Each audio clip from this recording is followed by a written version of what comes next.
And so today in our district leadership training, we'll be covering 3 areas. Customer service, because we are in the customer service business. Communication, and goal setting, action planning, and achieving those goals. And those are the 3 areas that we're going to be focused on today. Some of this will be something you've already heard. Some of this will be probably new with a different slant on it to you. But I hope it'll stir up some thoughts that will allow you to be as effective as you can be out there. And we'll have the presentation, and then at the end here, there'll be plenty of time for an open discussion that we can have questions and ask and have a real discussion about how each of us can help each other in the district here be as effective as we possibly can be. And with that, I'm going to share the screen here.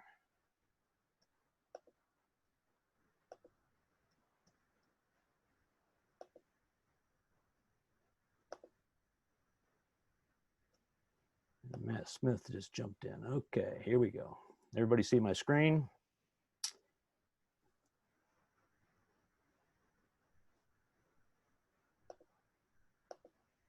Okay, and of course, each of you know that our theme this year is Rotary Opens Opportunities, and each of you have a lot of opportunities. Certainly, there's certain challenges out there with the current lockdown and how we meet and how we hold events, but I know that you as Rotarians look on those problems and situations as opportunities, not as roadblocks, and so we're able to work around these areas. I want you to think about Rotary, just like you think about your businesses that you're in or part of. Rotary is really is a business. And Matt, you want to mute yourself there, please? Yeah, I'm working on it. And so Rotary is really a business. And businesses offer one of 3 things, right? They either offer a product that they're trying to sell, or a service, or a combination thereof. If you go to a car dealership and buy your car, you're buying a product. You may want to go back there to get service done to it, get the oil changed, rotate the tires. Then it would be a combination. So it's a service plus there.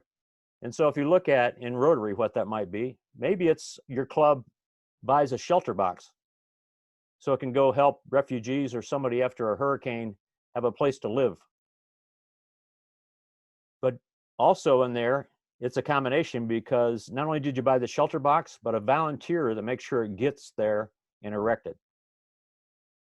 We know that in many of our youth camps and in conferences, we pack meals. And those meals are providing a product, but they also are providing service for our Rotarians, and we're providing a product back out to help those in need and hunger. You'll see a photo there of folks, a Rotarian at work day, that cleaned up a creek and picked up a lot of trash. And so that's a service to your community. And so think about those things that we do, whether that's an international service, youth service, community service, in your own club service, using your vocation in a service. What those are is part of our business. And it's really a business portfolio that you offer to the world, in your community and around the world, and what you do as a Rotarian. So what is customer service? And we have customers, each of us do, internal and external customers. For each of you on here, you have some internal customers that you're dealing with in your positions. That could be all the Rotarians in our district, over 2,000. It could be club leaders. So if Matt Smith wants to connect with a club leader, he wants to connect with a youth chair and maybe the club president to make sure somebody in that club gets qualified and make sure that anybody that works with youth gets live scanned, and so who he has to communicate with.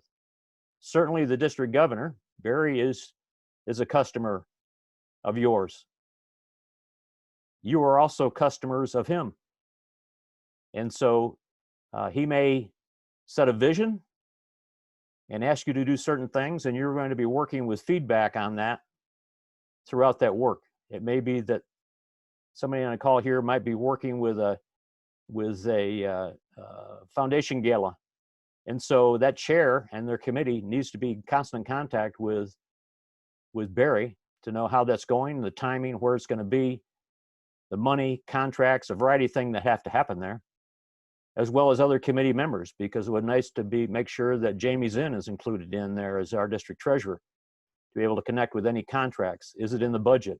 Those items. So there's things to do to make that our customers, so we're customers of each other, and certainly assistant governors are a huge part of your work, being able to connect out in all of our clubs across the district and be as effective as possible. And like I said, next week from today, we'll be working with assistant governors to understand their role in this process.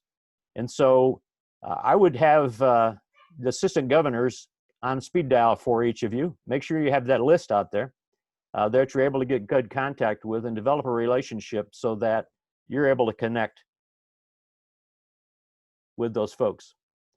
Your committee members are also extremely important in this customer base. Your committee. So if it's Rotary Foundation and you've pulled together someone on the annual fund, endowment, and so forth, how often are you going to communicate? How are you going to communicate? What is that communication with your group, with your team, to make sure they're as effective as possible and you have a consistent communication from that group out. Externally, who are customers? And sometimes we don't always look in Rotary as thinking those people we provide service to are our customers. But they are. Our students, when we hold a RILA camp with 300 students in it, those students are our customers. We're providing them a value, but they are truly our customers. But even more so are their parents and grandparents. Could be an aunt and uncle who is taking care of that student. That is an external customer. And the impression we leave on those RILA students when they go back home can be a positive one to share with their parents and their siblings, or it could be a negative one. What does that look like? I'm sure in our case in RILA, it's always a positive experience, but it certainly is a learning experience. And those are customers out there that we could connect with our youth programs, but within our clubs to our youth programs and connect more with the community. You also connect with other community members. If you're going to provide a community service project out in your area, who do you need to be in contact with in your community if you're going to work with youth? Certainly, you're going to work with school superintendents and principals and teachers, but maybe the Chamber of Commerce. Maybe you need to talk with the mayor to work on a project. Maybe the mayor is in Rotary. But there are plenty of people out in the community, bankers and doctors and lawyers. Those folks that we work with are our customers out there that we help provide service to. Like many of you donated masks to doctors and nurses in your communities. Those were customers of Rotary. And those are your customers if you're a chair for community service for the district and how you reach out to the clubs in this area. And certainly our connection and involvement customers are international Rotarians. Whether we're having friendship exchanges with Rotarians coming into our district and are being home host, or whether we're going to another country and visiting. Whether we're sending a vocational training team of our doctors and nurses to another country to do training with doctors and nurses, or whether they're coming here. We're connecting on projects, and those are all part of our customer base out there in service as we have international service projects. And so, and I'm sure that Chuck Weisbart is on the call here. I'm sure he understands the cost to acquire a new customer, even more so now than ever with his new store opening. But what's that cost to acquire a new member in Rotary as new customer? What are we providing that person? What's the value that we're providing? What's that cost for each of you when you ask somebody to be on your team? What are they giving you? of their time and talents and resources in their work, and you've gathered that time together, what is their personal time worth? And what's the cost, even more so, to retain that existing customer? In most cases in business, it costs a whole lot more to acquire a new customer than it does to invest in and retain an existing customer. And so to keep people involved in your team and connected helps you be part of the membership team, even though you might be in youth service or you might be in the Rotary Foundation. You're giving value to that Rotarian, your customer, in that club. And it costs a whole lot more to figure out how we advertise, how we put things on sale, how we approach people to join our clubs, when we could invest that time more wisely and effectively in enhancing the opportunity for people that are currently in our organization, in our district leadership, that we work together as a real Rotary family to make real improvement. How do we engage each other? And what's that engagement look like? How do we use their talents in service? And so how we approach a person, I'm not sure how each of you were asked to be in your leadership positions, but how you were engaged and how you expect to engage others is part of that customer connection. What service do you provide to the club presidents, to the club chairs, to the district governor? What service do you provide to the students that go to Pride, our Interact students, the teachers in the school? This is all part of what you're involved with as a district leadership team. It's not like being a Maytag repairman. Some of you too young to know Maytag repairman, but their washing machines work so well you didn't need a repairman. He was sitting there waiting for a phone call. And I expect that you'll be very engaged, as you are already, working with our clubs to be as effective as possible. And the other part is providing value for their investment. If you get a customer who's going to value their time that they donate, and money, and effort, it has to be valued and give them a good value. Back in early Rotary, you probably know somebody named Herbert Taylor, who, in order to help a company get out of bankruptcy, started the four-way test that we've adopted across our Rotary. Many of you recite it. Some still have to look at the banner probably, but many of you recite it at your meetings, whether in person or now online.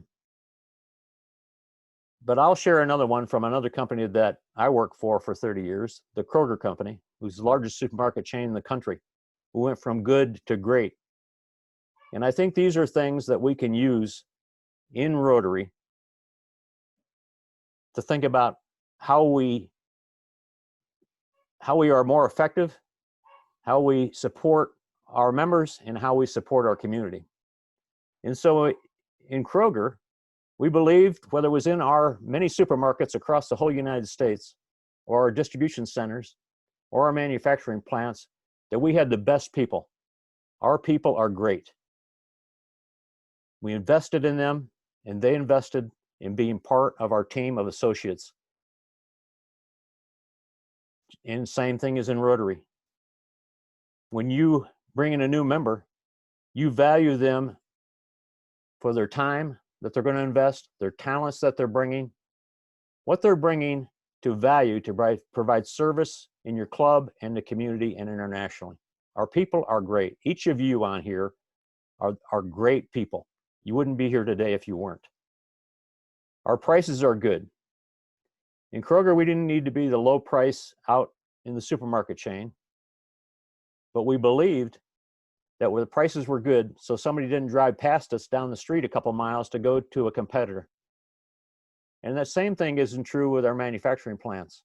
Our manufacturing plants had to be competitive with the cost that they were able to produce products in, so that the company wasn't forced to go find an outside manufacturer to manufacture what we could in that same company, and certainly distribution the same way. And in our clubs, our prices are good. Does that mean your dues for your club are correct? They should be where you don't scare them away, but they ought to fill the value for your club. And so I think our prices are pretty good for the value we give in Rotary. Make sure you supply that. You get what you want and a little more. So in a supermarket, you might be able to go in and buy lettuce, but then you also can get the tomatoes. You can find special salad dressings. You can get croutons to go on top. You can go to the meat market and buy a steak, and the butcher will tell you how to prepare it best, what seasonings to use with it, what side dishes. And so each in there in Rotary, I think we each get what we want and a little more. We came in for service, or we came in for fellowship, and we found out the service warmed our heart, and we were able to connect with people of like-minded people that are changing the world for good. And that's your role. That's your role, to help all of our Rotarians in our district, 5330, get more than they bargained for when they came in, more value.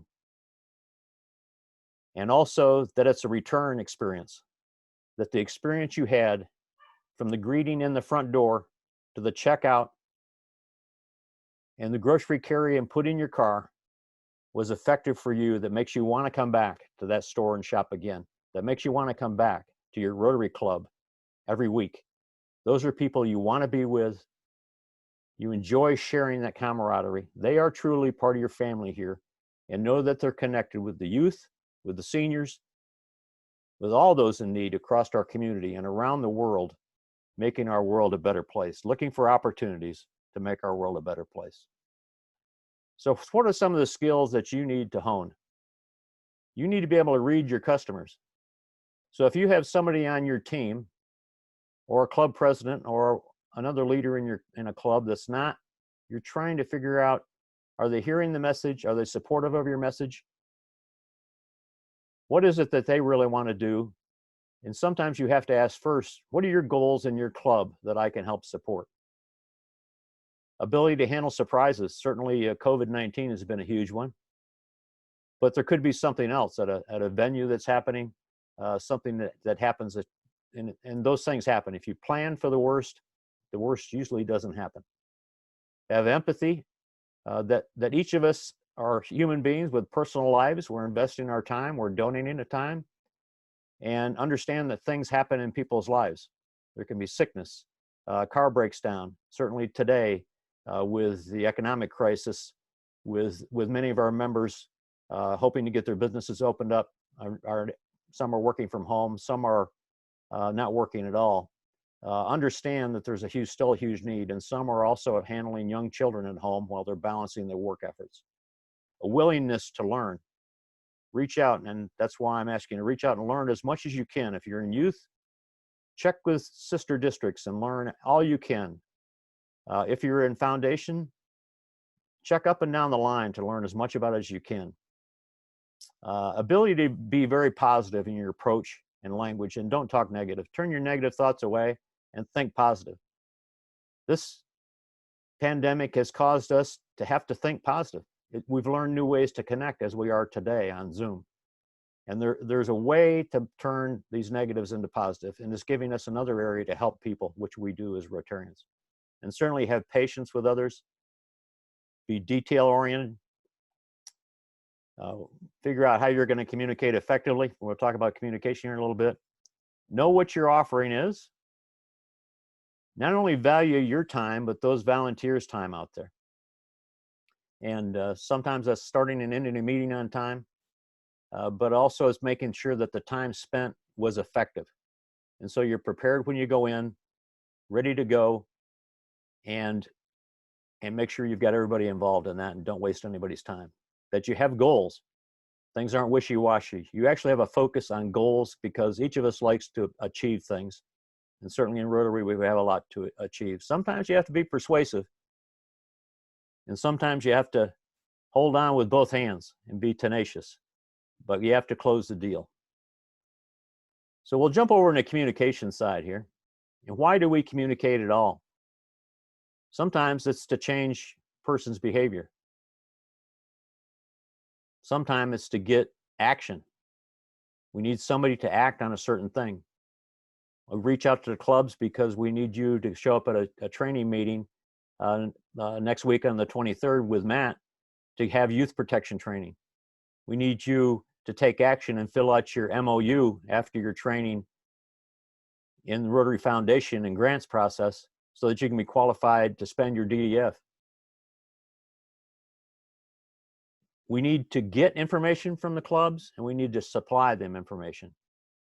And so we need to know how the clubs are doing. If we're working on membership, we need to connect with the clubs. Not only can we see it online, how their membership is doing if we're the membership chair, but we need to connect with our clubs to know how they're doing, what help they need, and also supply them any training, new information we have available for them to help them. And sometimes we have to communicate to be persuasive. When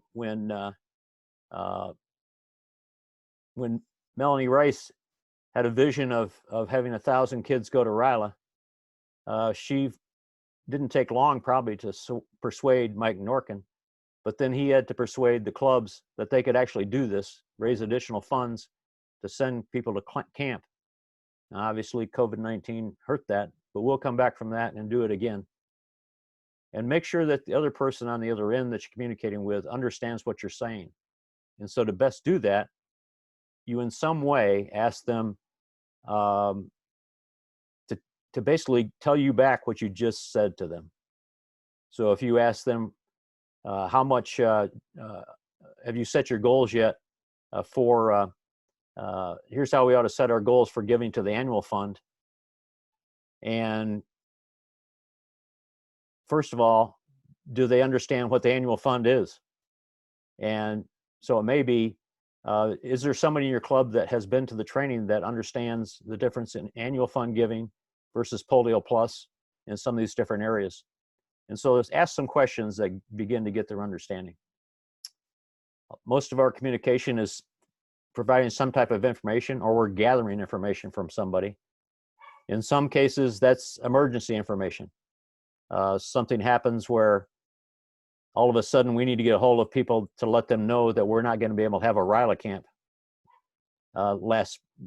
in the spring because of things, or a meeting we had, the venue is no longer available, or there's a fire in our area, or something worse, right?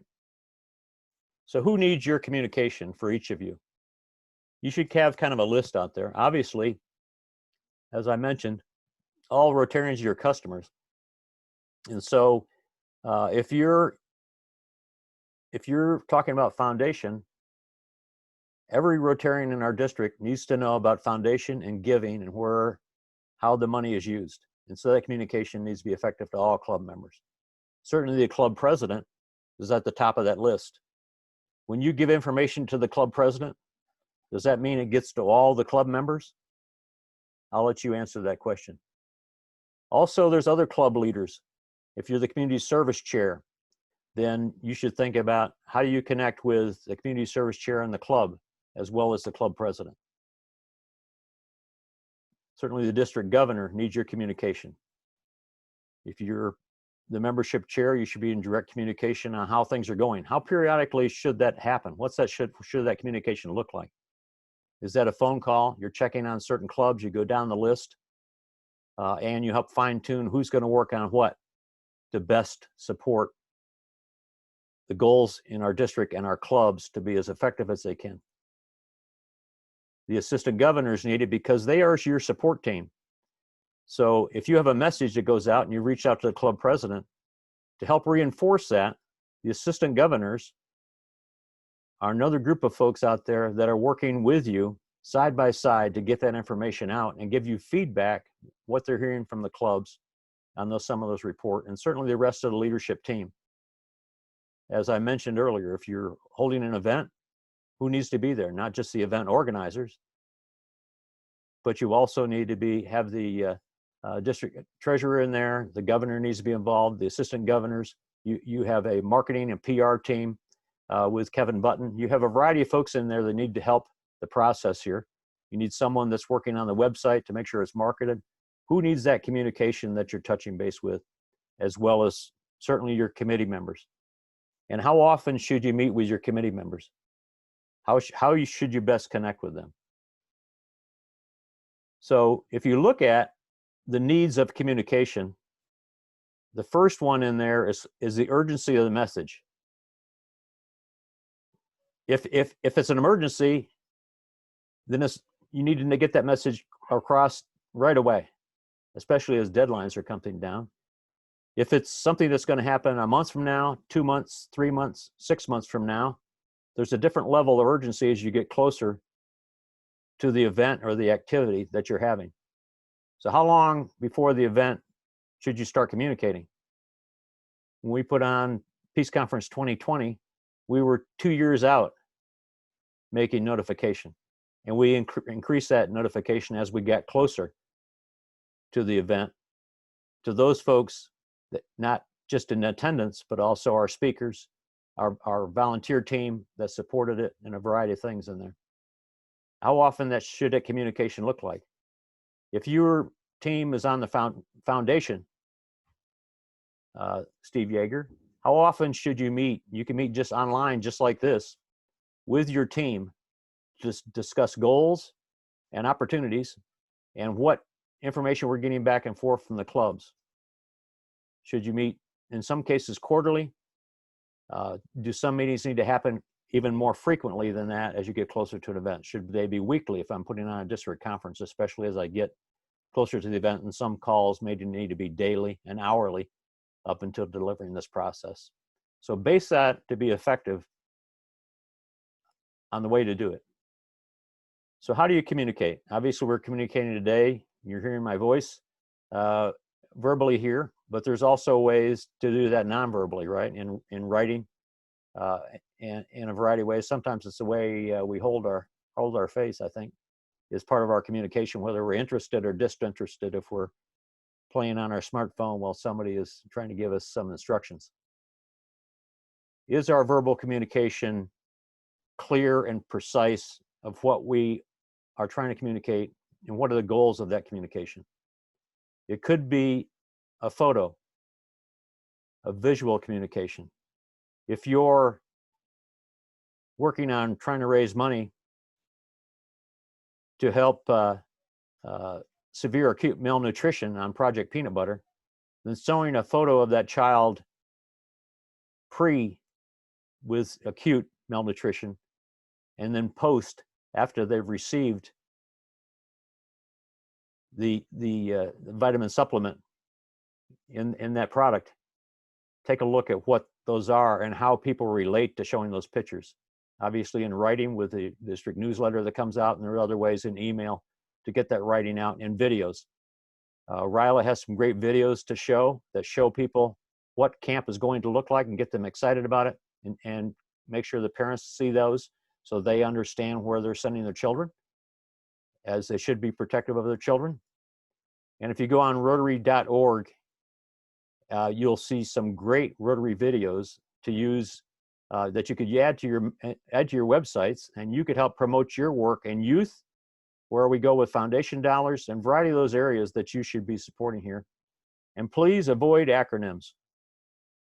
I recently heard somebody, I hear it all the time, do you belong to a RAG? And that could mean a variety of things to people, especially if they're not Rotarians, even if they are. It could be a Rotary Action Group. I heard somebody the other day refer to something as the funds needed for WHO. And I thought it was a comedy joke. It was the World Health Organization. Instead of saying WHO, they called it WHO. And so think about those acronyms, what they mean, because we need to level the playing field. And be careful when you use abbreviations, that we have a correct meaning out there for everything. So what are some of those methods? Obviously, we talked about in person. Some clubs are beginning to get back together. We can use the phone. I got a photo there of Bill Chase's phone that he has in his house. So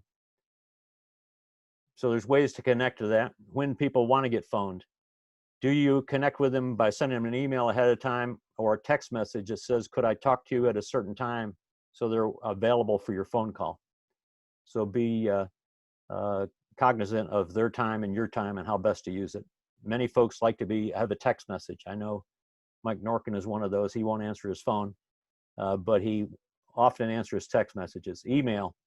People tell me they get covered up with too many emails. Well, I have 5 email accounts, and I understand that. But at the same time, make sure that when you do it, it's effective, and understand who it's going to, and if you're expecting a response, how you would get that back.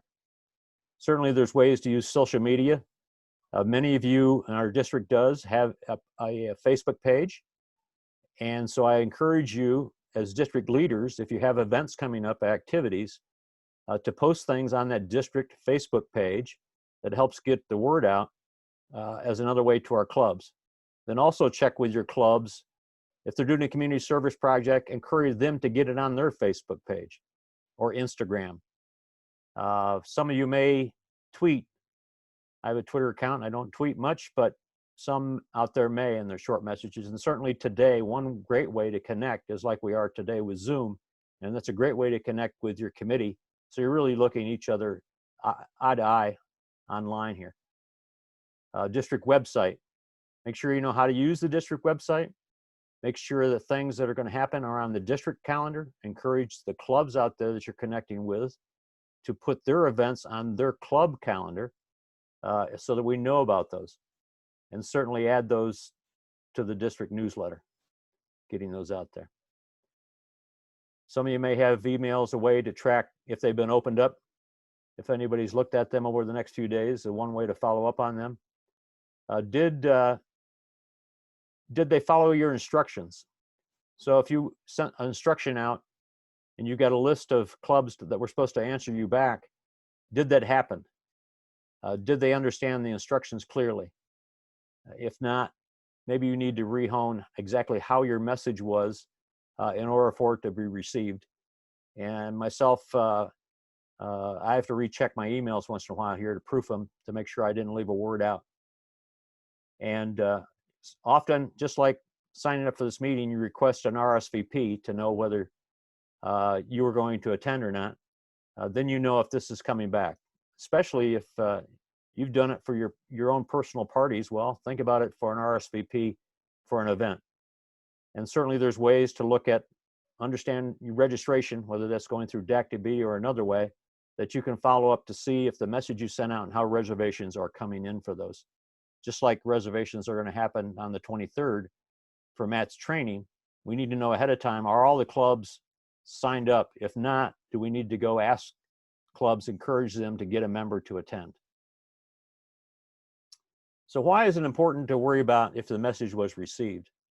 And certainly, one of those areas is planning for events. When you're planning for events and you're trying to get people registered and you've contracted a venue, you need to know how big a venue you're going to need, how many people are going to attend. You need to know how many meals you're going to have to purchase if it's an event with a meal. There's contracts that have to be signed, and how many volunteers you're going to need for your event.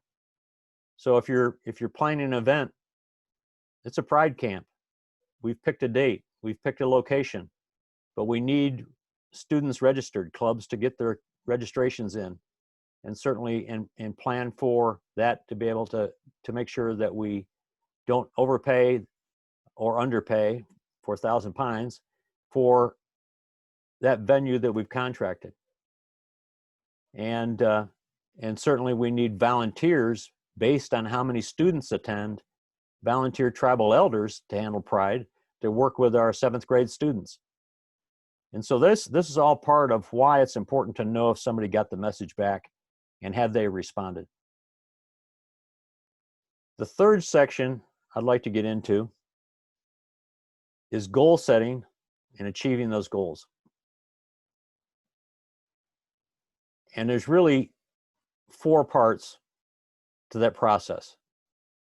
And I liken this to you decide that you're going to drive to a certain location in Portland, Oregon. And you have your smartphone, and you're going to get the route on your smartphone that'll tell you how to get there. to a certain location. Well, the first thing you need to know is, where are you? So your phone needs to be able to locate exactly what your location is when you're pinging that out. Well, the same is true of other things. The next thing you need to know is where you're going. I've already said you're going to Portland, but maybe it's a Portland Rotary Club. So you need to know actually where they meet and what day if you're going to go there. Obviously, your phone's going to tell you the route. How are you going to get there? What are the action steps you got to go? That includes, do I need to put gas in my car? And how many miles is it going to be?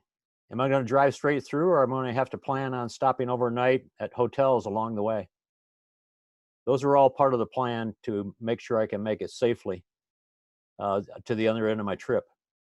And occasionally here, your phone will tell you how you're doing and how many hours you have left to get to your, how many hours and minutes. And maybe if something affected on the road in the meantime, something changed, we'll give you an alternate route to avoid an accident.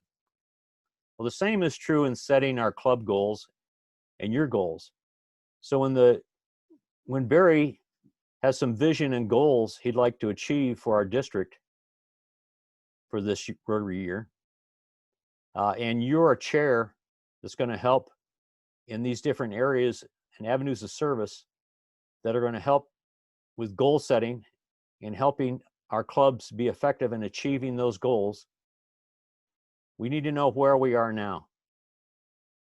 What's the history? So if I'm in my club's membership is 60 people, and I can go back in history on Rotary Club Central and see that my club started at 28 members, then it grew to 45 members, and I'm at 60 members. What am I going to set for a goal for this year and next year? What's my history? Obviously, I have a growth curve there. What if my club was going the opposite direction? I'd need to know whether I need to get back to maintaining my club level I was 3 years ago, if I have had decreasing that. And so you think about, where are you now? You need to know what that history is, whether it's foundation giving or giving to polio, how many Bequest Society members you have in your club, how many Bequest Society we have members in our district, a variety of things in there that affect your way. Jackie is on here. Valdez is in charge of Rotaract this year. She needs to know how many Rotaract clubs we have, how many Rotaractors. And certainly as colleges are able to come back online here later on in the fall, some of that will be virtual still. Those connections will be a bit challenging, but those are things she has to look at. What clubs support them, and then what areas have we not ventured yet out there to look at where we should sponsor future Rotaract clubs. You have to look at what are the resources for tracking. As I mentioned, Rotary Club Central. I would expect that all of you have a My Rotary account on Rotary.org, and that you're able to get to Rotary Club Central. If you're a district leadership team, you should be able to get more information from there than just your personal club. If you're having difficulty, then please reach out. And if you're looking at setting goals across the district here, if that's giving this year to the annual fund, then in order to do that, each club needs to know where they're going, set their goal, and give that goal to you so that you can roll that up as to what the club goals are and track those, know what they were in the past, and move them forward and be able to furnish that information up to the governor to see where we are, what changes need to be made. So you accumulate those past club results and then move forward on what that should look like. Because part of this is making sure the goals can be achieved. And so the second part of there is where we're going. Who set the vision?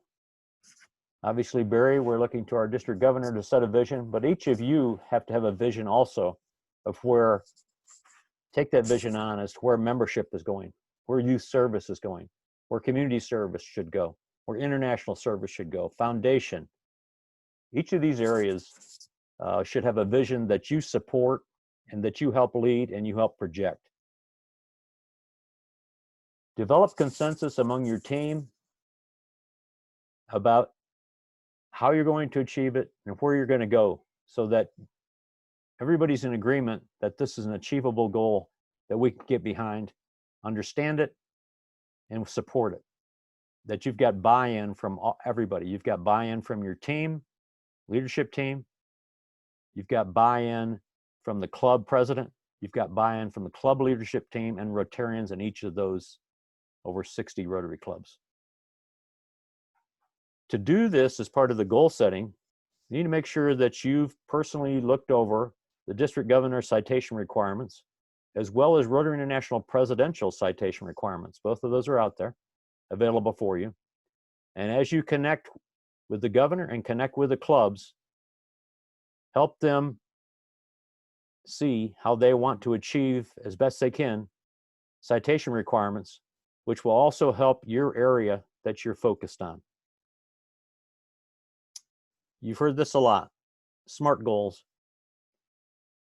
And as you go through training, you'll understand that SMART goals are just like you would set in your business, not wishy-washy. They're precise and they're planned to be achieved. So they have to be specific, not something like, I hope I can add one more member this year to my club. You have to be specific about what that goal is going to be. Measurable. And obviously we can measure membership. We can measure retention. We can measure diversity in a club. We can measure giving to the Rotary Foundation. We can measure how many kids get sent to Ryla or Pride. Is it achievable? So if a club's been giving right along to the Rotary Foundation annual fund, $2,000 a year, but the club president and their foundation chair come to you and say, we're going to give $10,000 this year. How are they going to achieve that? Make sure that it's really achievable and it's realistic based on their past. Maybe they got somebody that just won the lottery in their club, or has an annuity coming to fruition and they want to give part of that to the Rotary Foundation. Great. They know what that's going to be. But unless something changes, then that would be a big jump for them. And it's time-based. Is that going to happen in the first quarter? It's going to happen monthly, second quarter, first half of the year, the whole year. What's the time based on that goal? When are you going to achieve it? For our youth camps, obviously there's a deadline and date. Or a conference, there's a deadline and date. But when there are goals, see when that's going to be done. If you're working with a community project, then we need to know when they're going to execute the project along those lines. And then the next part is how are you going to get there? So that's really the meat and potatoes of the whole process here. What are the steps it's going to take to achieve that? Some of that could be training. Some of that's going to be some actual roll up your sleeve and get work done. So what are the steps that are going to happen? Who's on the team that's preparing these? What are the actual steps? I mentioned, going on a drive. It'd be nice to have air in your tires, maybe a spare tire in case something happened. You checked your brakes recently. You got oil in your car and water in your radiator and antifreeze and fuel in the tank. And you know where, if you're going to have to stay overnight, that there may be a place there. And if restaurants are closed, I'm going to need to pack a lunch to take along with me. Who's going to be responsible for each step in that process? Is that you? Is that somebody on your team? Is that a Rotary Club president? Is that a chair of your area of focus or avenues of service in the club? Who's responsible? What materials are needed in this process? When are you going to start and when should you finish? That's all part of the goals. And then, like any place else, you need to say, how are we doing? You need to have a measurement tool along the way here. So if I got a venue for a district conference, I was planning to have 300 people and we're 6 months out, do I know how many were there? What's my expectations? How about 3 months out, 1 month out? Where are we at? What are the tools that I'm measuring that by registrations? Where can I find the information and how often is it going to get reported back to me? If it's an event registration, That happens each time somebody registers if you have the right registration format. But if it's a camp and you're waiting on a check from a club, or knowing how many students a club is actually looked for and selected, and they got their paperwork in, how do we get those reports? And then along the way, if we need to adjust a plan, or we have a club that's struggling in a certain area, how do we give them support to achieve what they've said, or adjust it? And that adjustment could be up or down. We underestimated how well we were going to do. It's fine to increase your goal. We overestimated. We need to adjust it down. And some of those things right now I want you to keep in mind, because of the way the economy is and slowly coming back in here. It's understandable that people may, even Rotary International is looking at it with the Rotary Foundation, if they're struggling right now to make their house payment, or to pay their rent, or put food on their table, they may not have the funds at the moment to give to the Rotary Foundation. That doesn't mean they won't when money comes back in, when they get back to work. But think about those things that may impact that. That doesn't mean that they might not be able to give, more people give to the Bequest Society, knowing that somewhere in the future, with their estate, they'll be able to leave money for Rotary. So what is that plan as you're able to adjust? Some of our adjustments this year will be when schools open, when classes are going to get in again, when we're able to have conferences and camps. What other things can we work on in these areas?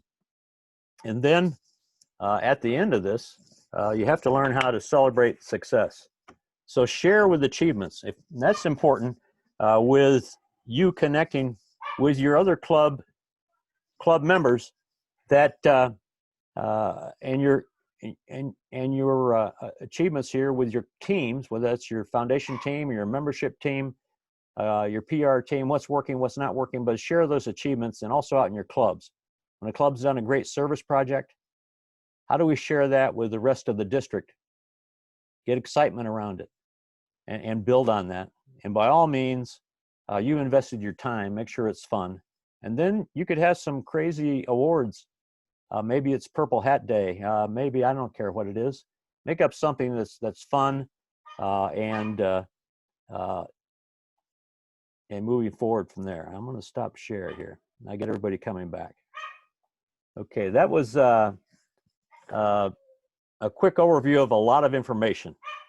And if you would, you can unmute yourself here as you want. Obviously, I have my dog talking in the background. Hold on one second while I close the door again.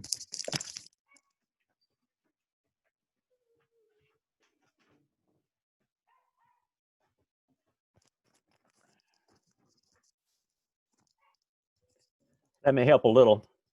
Anybody have any questions, comments, thoughts?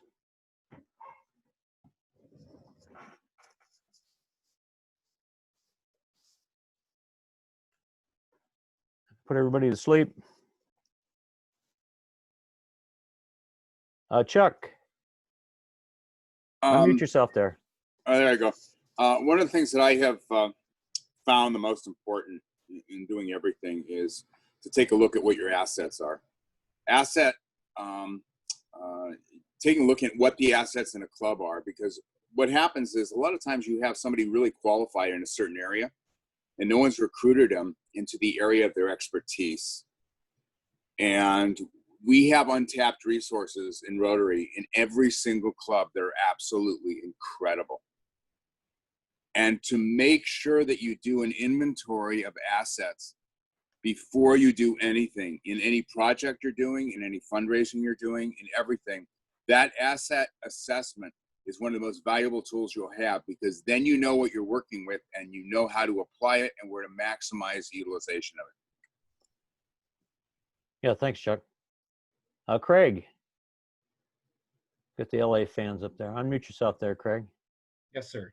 Thoughts about your membership team and how you might work together this year? Well, right now I've already recruited. Taco is going to take care of the desert area for me. And then recently I reached out to past District Governor Joe Ramos, and he's going to help me out with San Bernardino, your area. We haven't had our first meeting yet, but we're certainly going to set some goals and probably utilize the SMART. I mean, I do that with my own business, so why not do that in Rotary? Super. Thank you. Honestly, right now, Rudy, for me, it's going to be about engagement, re-engagement with our clubs, with our members, my own club. Hopefully I can speak it to the presidents that are out there right now, get them re-engaged, and bring some fun back. I think we can do that. Yeah, super. Super. Absolutely. Thank you. Hey, Kevin? Oh yeah, I wanted to get my 2 cents in. I have to get off for a conference call, but my PR team is coming together, and like Chuck said, we did some asset management, looked at what members work in the field of PR and marketing, and I picked a few of them and talked to them and asked to pick their brains, and so they joined the committee. And so we'll be looking at that, assessing what they know, having them assess the websites and Facebooks of different clubs, and go forward and see what we can do to then set some SMART goals and what are the things we want to focus completely on to ensure we offer the best training we can for our club members and be focused and specific to the point. Super.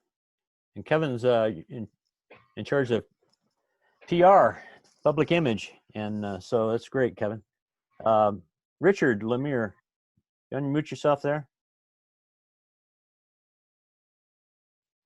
All righty. There you go. Could you, as our district administrator here, tell us how your support, what you have available to support the leadership team this year? Well, as you mentioned, communication was so very, very important, Rudy, in your opening remarks. And we do have through DECDB the ability to communicate, and you have that ability too. It depends on what level you're at to be able to send your own messages. You can always request for me to do it too. So I have no problem with that whatsoever. Send out messages. If you want to learn how to actually send them yourself, myself or Dan Gooders could show you. It's very simple, because as long as the information is properly entered into DACDB, and I'm pretty confident that most of it is, because I've double checked a lot of it, you can send to your people in the clubs that that are chairing the committees, as long as they're properly entered. I've also established some groups in the district groups on DACDB that you can send directly to, and be putting a few more of those together too. So just contact me and let me know the message you want to get out. Either we can send it out, or I can show you how you can send that out. We have to adjust your level to do that, like I did last year with Kevin. We can do that. So communication is actually very easy. Super. Thanks, Richard. Steve Yeager, tell us about your team you put together. Well, I was fortunate. My team was somewhat already put together as a carryover from last year. We've got probably one of the zone's most qualified person to handle global grants, and that's past District Governor Dr. Helene House. Hold on, my Roomba's coming. Hold on. He's getting a Roomba. Sorry. I don't have a Roomba. Karen's got me. Glad to hear you keep your house clean, Steve. And we've got a great team assembled, and I'm sort of the new kid on the block, so I'm still getting my feet wet and learning everybody, and going forward with a great foundation year. I think we're gonna have a great gala. I think we're gonna have a great year raising money for polio, and I think we're gonna have a great year raising money for the annual fund, even though everything seems to be kind of on a hit and miss basis with being able to attend meetings. So I'm really excited. Super. Thanks, Steve. Mhm. Mary Helen, could you unmute yourself? There you are. Tell us about youth this year. Oh boy, youth. We have never stopped, actually. We still have challenges. We're still trying to figure out what we're going to do about youth camps. And I don't know, I think I have a really terrific team. I'm all for it.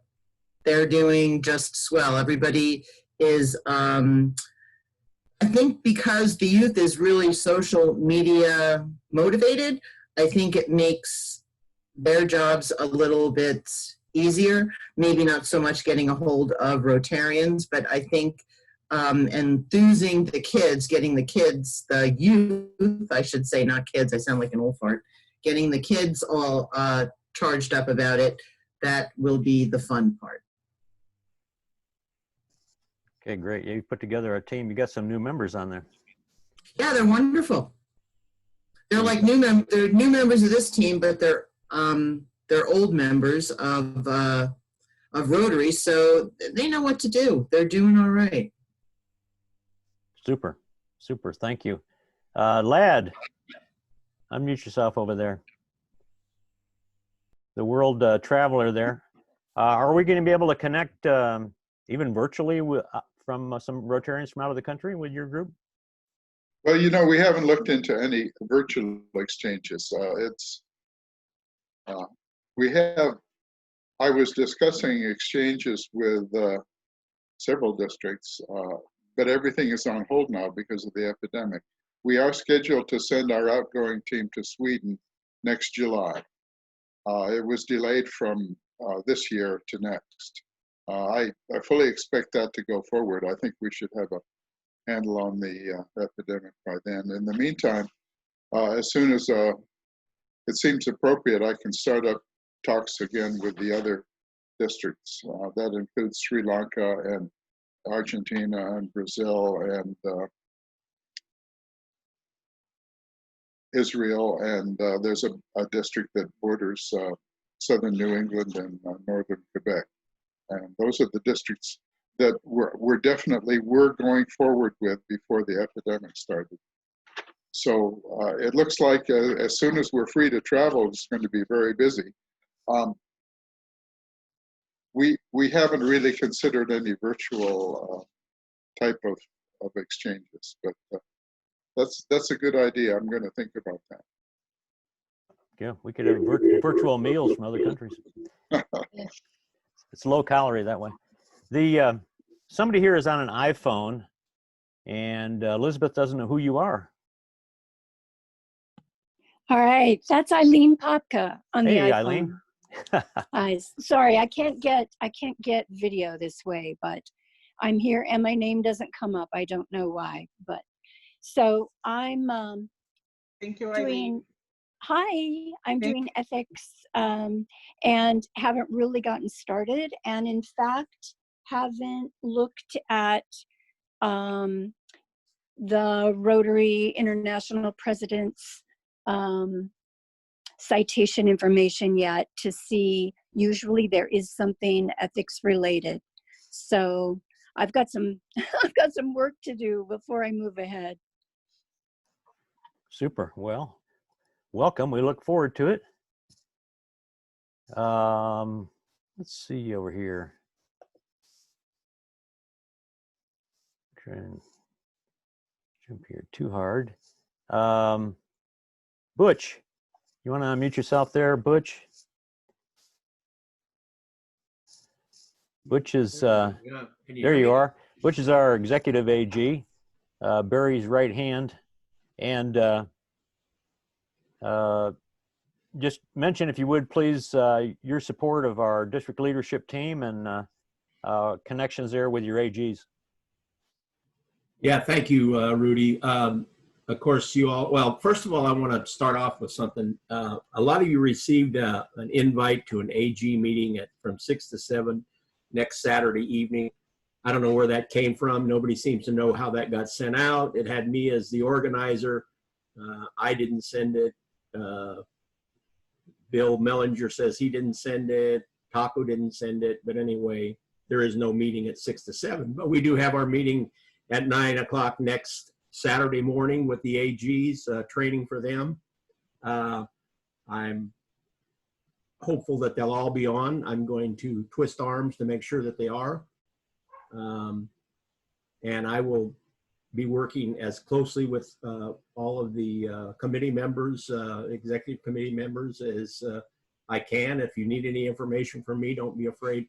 I do work best from my phone, but I do email. Sometimes I don't respond immediately, but I do respond pretty fast. I got the information for the AG's meeting from Rich Delacqua this week. I will be sending that out possibly tomorrow to all of my AGs and start twisting arms to make sure they're on the meeting. Super. Thanks, Butch. And it's got a great team here. So don't be afraid to reach out to Butch if you need some extra communication help needed out in the clubs. And also I'm sure that they'll begin, the AGs will stay in touch with the clubs they're responsible for. So you'll know when these clubs come back up to meeting in person again too. And so that's a kind of a moving target right now, but it'd be nice to know those things and stay connected with those. And so Butch, thanks. We look forward to I'd a also great like the AGs even to be on the Zoom meetings with the clubs occasionally, just to see what's going on. If they've got, if they're, how many people are attending even their Zoom meetings. Some clubs, a lot of them started off real good where they had real great attendance at Zoom meetings, and then it kind of dwindled just to see what's going on. I've gotten reports back already from one of my AGs and on some of his clubs, so they're already starting to come in. Super. Thanks, Butch. Jamie's in. Can you mute yourself there, please? Jamie, as you know, is our district treasurer, and we'll have some needs from you, and also as your support team out there. Jamie, any thoughts or comments? No, I just like to thank everybody for all their support and all those questions and emails I send you to get clarification. So appreciate that very much. And if there's anything we can do to help you out, you've got my phone number, got my email, send it on out, and we'll be happy to help you and get it taken care of. So if there's any budgetary questions, or if there's any information that needs to come out that's budgeted expenses that you need reimbursed, payments coming in for RILA and going out to camps and all those kind of things, all of that feeds through Jamie. She's a busy young lady, and so I'm sure you work closely together with each of you as chairs, and from registration through helping us keep this district up and financially solid. Thanks, Jamie. Appreciate it. Oh, you're welcome. Rich Delacqua, you can unmute yourself there. I just want to say thank you, Rudy. This is a wonderful segue into the AG training for next Saturday. Many salient points. I think the most important is communication. 12 years ago, the district staff spent a half a day doing the strength, weakness, opportunity, and challenge type analysis of our district. And the number one problem at that time, and I think it probably still is unless we pay close attention to it, is communications. So you have to really keep on with the communications, and Butch is going to take a good reign over his AGs, and we want all our district avenue of service chairs to please use the AGs. They're an important link as to communicating both from the clubs to the district and from the district to the clubs, and a source of resources as to what clubs could use as a resource if they want to strengthen some of their weaknesses. So we have to encourage the clubs to be better, right? We want to go from good to best, and the AGs are willing to help in that regard. That's it. Thanks, Rich. And as you probably have heard on our training with RLI, Rotary Leadership Institute, this fall, we're going to at least do part one virtually online.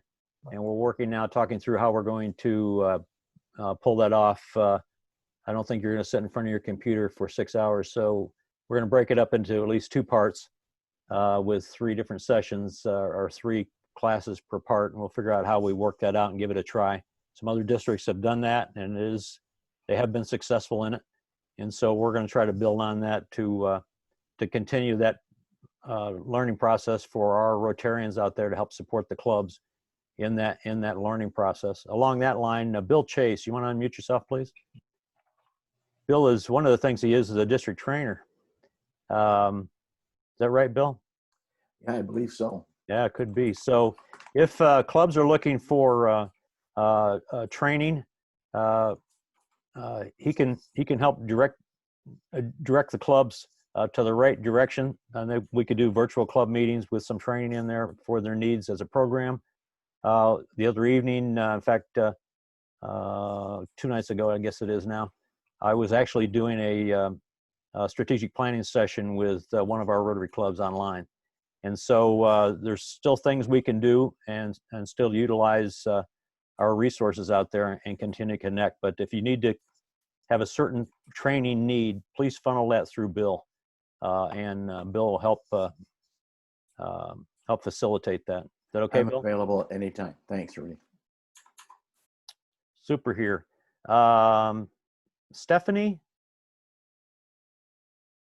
Witkowski, there you are. Hi. Hello. Hi, Stephanie. Are you going to be a new youth exchange?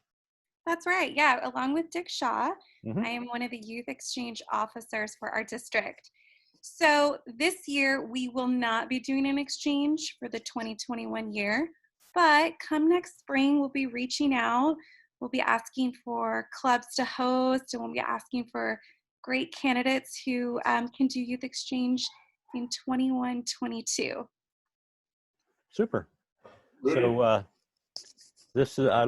we look forward to working with you and in the future here with our youth inbound and outbound in that program, which has been a very valuable program in our district as well as internationally. So that's great. Thank you, Stephanie, for stepping up into that.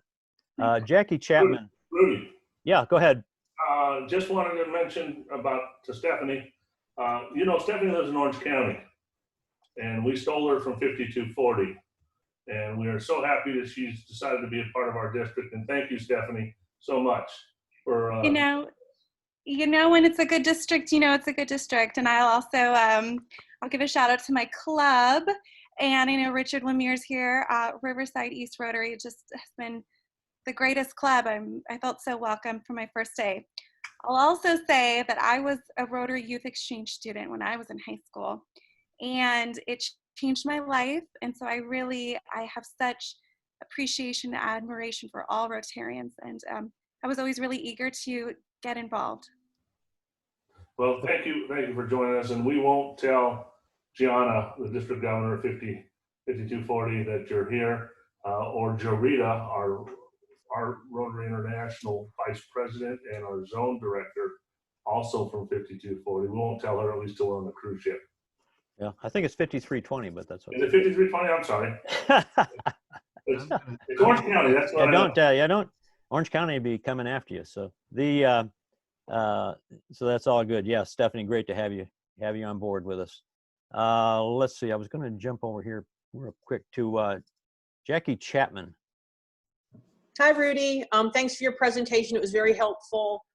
This year, I am underneath Mary Helen's umbrella of youth service as the district Interact chair. And so I'm going to be working with the advisors to plan for what they can do for this first semester while schools are kind of in an upheaval. And then I'm also going to be working on a district Interact project that is COVID related, and I'll be sending out information about that coming up shortly. Yeah, super. I know that there's, Jackie, there's several of our clubs, as I talk to different people, that are interested in knowing how they might still be able to connect, because school's not back in session, with their Interact clubs. And I know that Elizabeth, they have a community-based club, so they've already been meeting on Zoom. And I think I've heard that some of our kids out there, students out there, Interact students, are meeting that same way on Zoom. So they're looking for some advice from you. Yeah, our Desert Hot Springs in High School Interact Club has been meeting weekly since March on Zoom, and they've continued to meet. And so we're going to wrap our middle school community-based into that club. And so we've been going both directions, and I'm happy to help any club that's interested in seeing how they can either start Zoom calls or working on other avenues to get and keep their kids engaged. So those advisors that have been reaching out to me, we've been talking, and then I'll continue to reach out to the advisors as school is back in session. Sorry about that. Some of those. Okay, super. Thanks, Jackie. Appreciate that. That was my. So I apologize for that, but we're trying to again connect with all the Interact advisors, whether they're Rotarians or school advisors. Just so in the next month, I think we're going to be busy with Interact, but at this point, it's kind of trickling in. So. Okay. All right. Super. Jill Thatcher. Hi. Hey, how about you got Early Act, right? I do. I'm still trying to get the information out to a lot of the clubs. I have 5 clubs that have been communicating back and forth with me and sharing things with me. I think there are probably about 10 clubs that actually do have Early Act, but I'm having a hard time communicating. Your presentation really helped a lot. I've done a lot of email, and I don't get responses back. I hear that they have Early Act, but their people aren't communicating with me to let me know that they have one, and so on. I've written some newsletters out with lots of ideas on them, and sent them out to presidents and to the clubs, to the advisors, and I think they've appreciated that.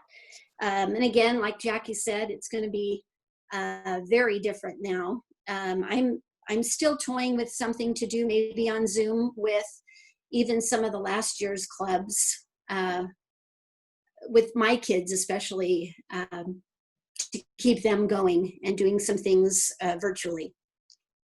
Super. Thanks, Jill. I know that the team is going to support you. It's a tremendous program out there, and I know it's once things get started here, you'll keep it rolling. So that's great, and that's really changing lives at that young age, and planting those service seeds in our children out there is making a huge difference, and it's carrying on into our middle schools and high schools, and so we're very proud of. So keep that up. It's great work for keeping our young people occupied. So Jackie Valdez, I think, is on still. Yes, I am. Jackie's the newbie in taking over Rotaract. Yes, indeed. And great presentation. It did provide me with some really valuable things. We are doing Rotaract. It's definitely going to be an interesting year with everyone kind of doing online. We're trying to get different ways of getting the college kids involved. And then we also have some plans to do kind of get a community-based club going as well, hoping to kind of build that bridge from Interact to Rotaract.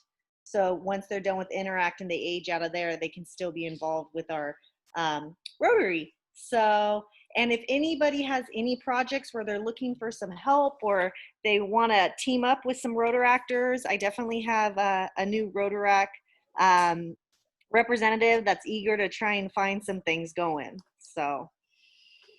Hey, Yeah, Rudy. super. Rudy, can I jump in and ask Jackie a question real quick? Sure, please.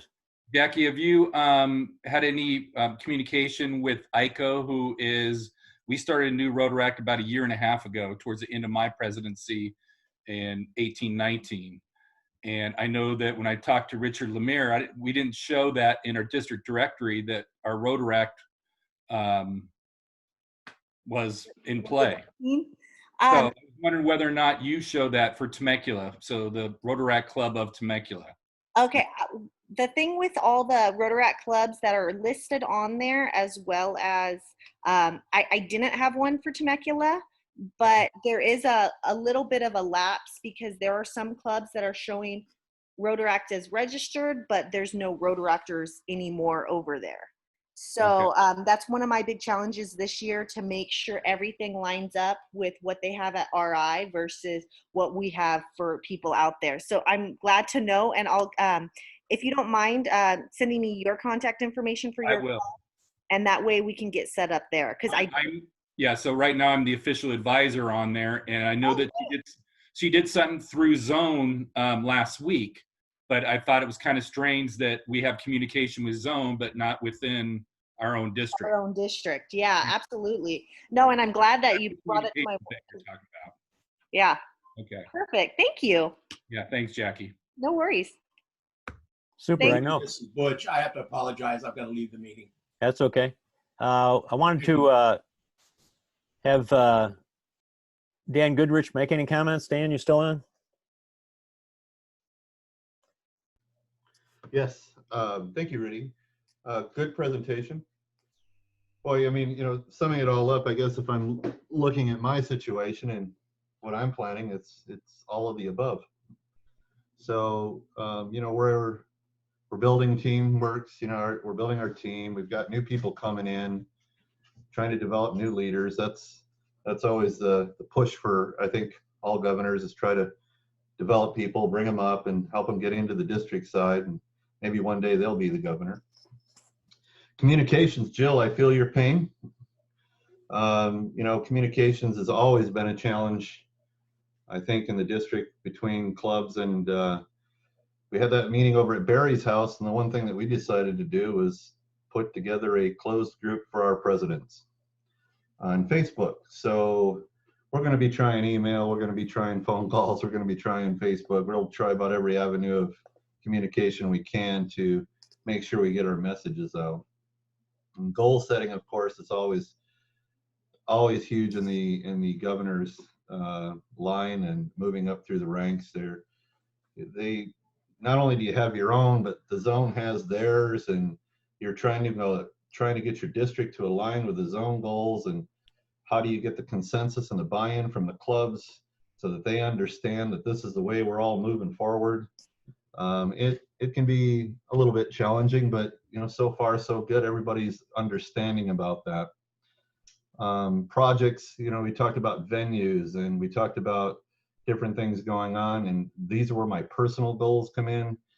I think some of you probably are aware that we're working on a human trafficking grant, and pets is another huge undertaking project that's going on right now for our clubs, because it's all been changed. Pets is nothing like any of us have ever gone through, and now it's virtual now. There's going to be online training seminars prior to pets, before they get there. Pets in itself is going to focus only on foundation, branding, and membership. It's not going to go through the president's manual like it used to. There won't be no 3-inch ring binder anymore. It's more networking and more collaboration. More networking, if we're allowed to have it in person, will be the emphasis of pets moving forward. The events are going well, but we have our dates. I think some of you can see this huge calendar I keep pointing out on my wall almost every time I'm on the meeting. But the getting dates secure because of the COVID is also a challenge, because group sales are not at the venues. They may have one person working. So I think, plus a lot of things have moved. So I was planning on it when we were at Barry's house. I asked all the my presidents who had attended and said, hey, where would you like to have your gala? I'd like to have it in Riverside. The goal is to have it in Riverside. So I'm trying to spread events around the district so that they're not all in one location. And everybody fell on the Mission Inn. Everybody thought the Mission Inn was the place to go. Well, come to find out that people who are getting married this year at the Mission Inn decided that they would push it out a year because the Mission Inn is not available. So the Mission Inn is no longer available to us. It does look, though, like I have been able to get a date reserved at Victoria Club where we had it last year. So still waiting on confirmation from that. But those are just some of the things that we go through and some of the things that we're moving forward on. And my direction and vision, as Rudy talked about, is sometimes put out by things that are, I don't want to say mandated, but strongly recommended by zone. And then you have your own. So we hope that this COVID stuff will get past us pretty quick. You know, Governor Barry right now, he's a superstar right now. He is rolled with all the punches. If you don't think that his year and his plans have changed, his assembly changed, Elizabeth and this team had to change on the fly. It just, we adapt, we overcome, and we do the best we can with what we got. And you all here pretty much on this meeting are it. You are the folks that make it happen. None of this would ever happen if it wasn't for the people on this call right now. So for me, I want to say thank you in advance, even though it's not quite my time. A lot of you are still on moving forward on that team. And so I just want to say thank you to Rudy and Rich and Elizabeth for putting this on, and for all of you for joining today and doing all that you do for Rotary and how special you make it. So thank you very much. Thanks, Dan. Don Casper, obviously Dan follows Barry and Don follows Dan. Don, you got any comments? I think that this is an excellent program. I'm real happy that you're doing this. I don't remember this last year, but it is really good to get this group together and talk about goals and how we work together. You know, this group is the group that gets things done, and working with our club presidents and providing a service to our club presidents. You know, we're all here working for Barry and making his year successful, but we provide a service, and our number one customer is our club members. So anything that we can do in our respective areas to help the club members and the club president to have a successful year is what our primary goal is. But I think this session has been extremely done well. Thank you to Rudy and Rich, Elizabeth. Looking forward to a great year with Barry and another one with Dan, and then you get to put up with me. Thank you. Barry, you want to close this out? You got any last comments, please? Yeah. First thing I have to say is what an incredible team you guys are. I could single out each and every one of you and highlight what you're doing and the selfish manner in which you're doing it. I just want to say thank you. I don't care how big or small your job or what you think it is, it's important. Elizabeth Tucker, I haven't seen you for a while. It's good to see you there. Elizabeth will be handling our Rotary at Work Day. Everything's important here. Elizabeth Gibbs, you've done a fantastic job. Rudy, Rich, you know, you guys, I can't tell you how much I can't express to you how much I feel for the gratitude for you guys.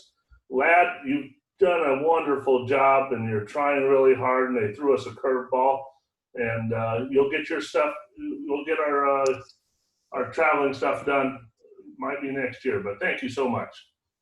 Carolyn Hayes, you know, when I became governor, she was one of the first ones to approach me and talk to me about what can she do to help me. People came out of the woodwork, and thank all of you. Thank all of you.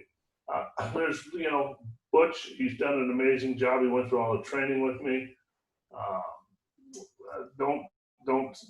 I want to say something about Bill Chafe, but don't let him listen to it or don't let it go to his head. But, you know, he's been one of my advisors, and he's always there for me. Picks up the phone. He just, I just can't tell you how much he means to me, along with Rich DeLock. Bob Dicemar, even though Bob's not here today, he's out camping, I think. But you're all incredible. Mary Helen, I threw out some questions to you about riding Pryla, and everybody has answered the call. Chuck was one of my latecomers to the game, but he stepped up when I asked him. Jackie Dobbins, what can I say? You know, she wanted to know what she could help me with. She just, you guys have been amazing. So thank you so much for all the help. The district governor line has never been so solid. We talk with each other constantly. We understand that if we're doing something maybe a little bit different, then we need to buy in from the guys following behind us, and we talk and everybody works together. Dan, Don, thank you guys so much. Jamie's in, my God. There's a woman who works tirelessly keeping us on track and keeping us. And let me tell you, if I miss a step, she's figured it out and she brings it to my attention. Thank you, Jamie, for everything you do for this district. Richard Lemire, thank you for the hard work. You know, I can go on and on. Laura, thank you for all the work you're doing for polio and being an AG for us. So, and, you know, Linda, you have president this year and you're stepped up for the speech contest. So everybody's doing, and they're doing selfishly.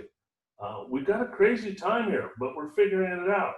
Like Dan said, things are changing every day. Every day I'm getting something different. I just got off the phone call with Carnival Cruise Line earlier in the week. They confirmed that our district conference is still a go and everything looks good. And I got off a wonderful call. Yesterday I found out they scrapped the ship we're riding on. It's heading for the scrapyard. So we're getting a new ship. We just don't know which one it is yet. But things are changing every day.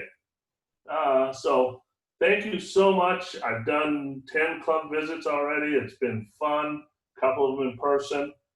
We're adapting to whatever we need to do. Again, thank you for giving me your time Saturday morning. Rudy, thank you so much for what you've done. And I look forward to a wonderful year with everybody. Thank you so much. Thanks, Governor Barry. We appreciate it, and we look forward to the year. And please, if you need any help from me at any time, I'm available. Please give me a holler. And anybody else here on the team, I know they're all Rich. Once in a while, answers his phone.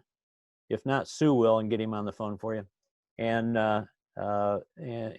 everybody here is a huge help. We're just, it's a great family.